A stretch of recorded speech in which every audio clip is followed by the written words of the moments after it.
Why, hello everybody, it is your least favorite child YouTuber here today. Welcome back to another video.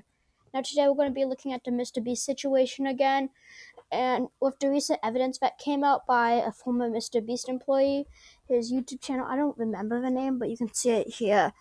And we're going to be doing just a quick overview of it. I will do a deeper dive video tomorrow, but I'm very busy today and I wanted to get a video for you guys to enjoy, so let's dive right into it. Also, 20 likes as usual. None of them have hit 20 likes, so if this does hit 20 likes, I will give my honest reaction to sparkling water, and if you don't know, I hate that stuff. Let's dive right into it. Waters are also run poorly multiple times. They would say something like, buy in the next 5 minutes for a chance to win. And then 7 minutes later go, actually, the newest order in 30 seconds is going to win. In 5 minutes, we're going to do the same thing again. We're going to put $1,000 in a random order. Hey, Daryl, don't we owe someone $1,000? Yeah. So, all right. So the newest order in 30 seconds, we are going to put $1,000 in your package. Okay. Steve, and there is no second giveaway 30 seconds later, like Jimmy said. This is just one very shady giveaway. They just go on to talk about how Steven made a profit.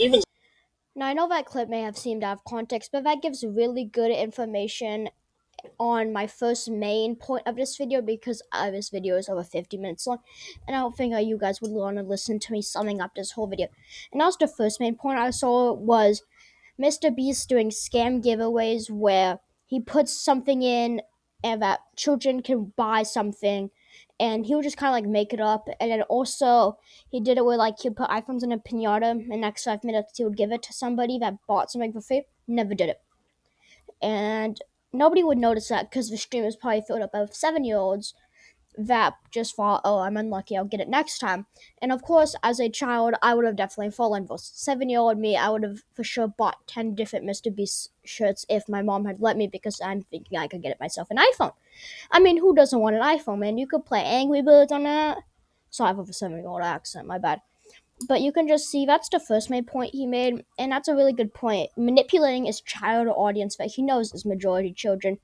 And let's go over to the second point, because I have 3 main points I wanted to discuss, or 4.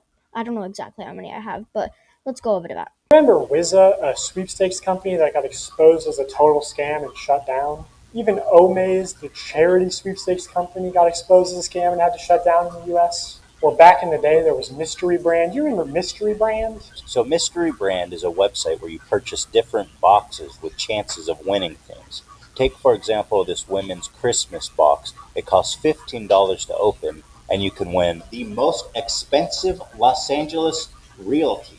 But you can't even click it, okay? It doesn't even give you more information, but apparently it's worth $250 million. I love that you can't click it. Like, they're just like, trust us. There's a $250 million house with your name on it. All the way down to Icicle, site balance. I'm willing to bet that this is probably what 99% of the people are getting. Hey, at least Mrbeast never wanted to work with this obvious scam. I mean, at least Mrbeast's manager never went on some podcast and talked about how Mrbeast really wanted to work with this company.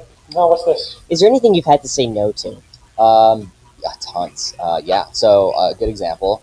So it was about 3 years or 2.5 years ago when I started working with Jimmy. What was becoming really popular were these like mystery loot crate, like internet sites where it's basically like CSGO skins, but you'd go on and be like, here's this Supreme box, and you'd pay $50 for it. Oh, yeah. Like, didn't Ricegum did yeah, quite a Jake few Paul, people. yeah. Yes, Yeah, they got a lot of hate for that. Right. Jimmy was, he wanted to work with that company when he heard about it, because there was a lot of money, and we wanted to give that money away in a video, and I had to talk him back on it. I was like, listen, we're not promoting gambling. I think people are going to see this negatively. So it was a long conversation that him and I had to have, which eventually we passed on the deal.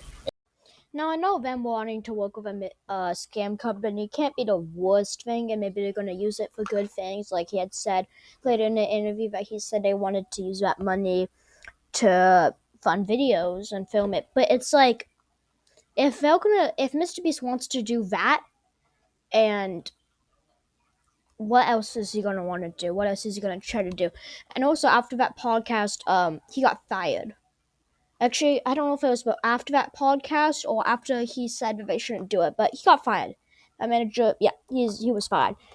So that happened. So the question is, how? Well, actually, no, not how. But why would he want to work with a company that is legitimately a guaranteed scam when he's apparently the nicest person on earth. So this has got some lot of detail to it. So even if it might not be the biggest point, what else does that mean that he wanted to work with a gambling company, basically, and teaches young audience how to gamble? Not like he spent $1 million on gambling tickets, and yeah, never. Before we go on to my third and final main thing of it, I just wanted to sum up some of the smaller bits and saying some of the smaller bits were saying one, his giveaways or whoever wins the challenges like the Willy Wonka challenge or the $500,000 thing of hide and seek was staged. All the winners were staged. All of them were chosen. Feastables chocolate isn't actually healthier. He says it's healthier. It isn't. And he also says they mess with the storyline, they mess with timers, like they make it seem more dramatic, but also mess with people talking, and also use CGI like in Mac's video to make it seem more dramatic. Those were just some of the smaller points that I saw, but also wanted to include. So now let's go to the third and final reason, which is I'm not telling you. It's not like he's ever rigged the results of a challenge. That would be impossible because he films with hundreds of random subscribers, right? Wrong. Let's look at this video. Not only were the results of this video completely scripted, but the contestants are not random subscribers. So many people had jobs. Oh, that contestant had to get out for her job? I guess you forgot she's your hiring manager. I actually recognize a lot of people in this video, including Jimmy's own girlfriend. So yeah, the random subscribers you see in challenges are actually never random. They're almost always local to Mrbeast, and oftentimes friends and family of Mrbeast employees, or just the employees themselves. But when they do pull someone from outside of North Carolina, it's usually somebody who's in the industry, who's camera trained, who has built a following. What's even worse is that the results of this video were completely scripted. According to a former Mrbeast employee, it would have been a PR problem if the boys had won by a lot. And because so many of the female contestants were Mrbeast employees who got out immediately, production stepped in to actually make the results of the challenge closer. You can actually see some of this happen on camera, like when Jimmy pays one of the boys $10,000 to leave, which is twice as much as the actual prize money.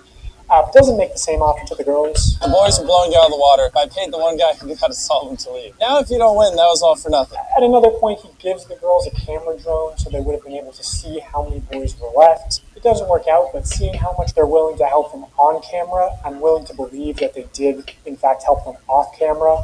Apparently, at the end, they were only monitoring the boys to see if they stepped on the red line and not the girls, so that the girls would win the challenge. And to be clear, obviously the girls had an unfair start with having so many Mrbeast employees get out immediately. I think they all did deserve $5,000 for that, but also the boys should deserve a fair chance at winning, I think. I think that's the expectation when you run a game show.